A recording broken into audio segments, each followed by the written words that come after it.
અહીંના 18 વર્ણના લોકોએ 18 સમાજના લોકોએ સનાતન ધર્મના એક ભાગરૂપે એની વ્યવસ્થાના ભાગરૂપે બધા જ મદદમાં જોડાયા છે અને અત્રેથી એ બધા જ સમાજના આગેવાનો આ રથના સ્વાગત માટે થનગની રહ્યા છે.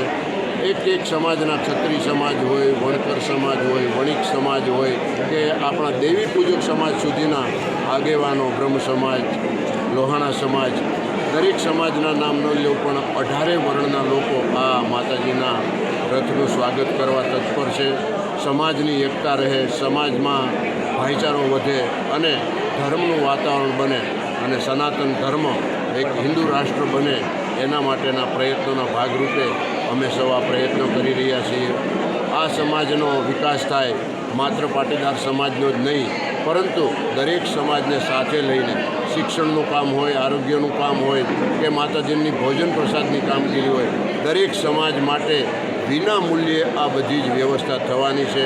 કોઈ પણ પ્રકારની વ્યવસ્થા જેટલી પાટીદાર સમાજને સુવિધાઓ મળશે એટલી જ અન્ય સમાજને સુવિધા મળે છે.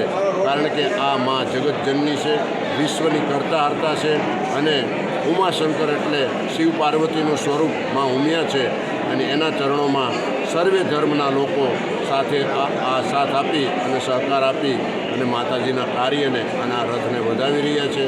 જેના અંદર અમે 1000 કરોડના ખર્ચે મા ઉમિયાનું ભવ્યાદિ ભવ્ય મંદિર બનાવીએ છીએ.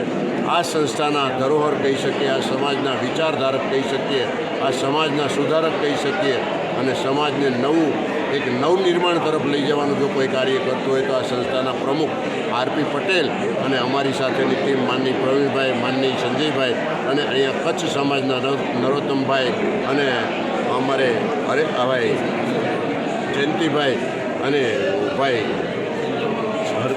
હર્ષદ પટેલ આ જે કામ કરી રહ્યા છે એ ખરેખર માતાજીના કાર્યને ખૂબ જ સફળ બનાવશે. આ રથના આયોજનને સફળ બનાવશે. લગભગ 1 મહિનો સુધી આ વિસ્તારમાં રથ ફરવાનો છે. હું ટીવી અને મીડિયાના માધ્યમથી આપ સૌને વિનંતી કરું છું, જ્યાં જ્યાં જરૂર પડે ત્યારે સમાજ સુધારણાની વાત આપના માધ્યમથી, આ રથના માધ્યમથી અમારી પ્રવૃત્તિઓ એ બધું જ લોકો સુધી પહોંચે અને એમાં આપે સૌએ આજે જે પહેલ કરી છે એ માટે મીડિયા મેનેજમેન્ટના મિત્રોને અને આ ટીમને હું બિરદાવું છું અને ધન્યવાદ પાઠવું છું. આવતા દિવસોમાં હજુ આપણે ઘણા કાર્યો અને ઘણા કામગીરી આપણે કરવાની છે તો સૌ સાથે મળી અને મદદ કરજો.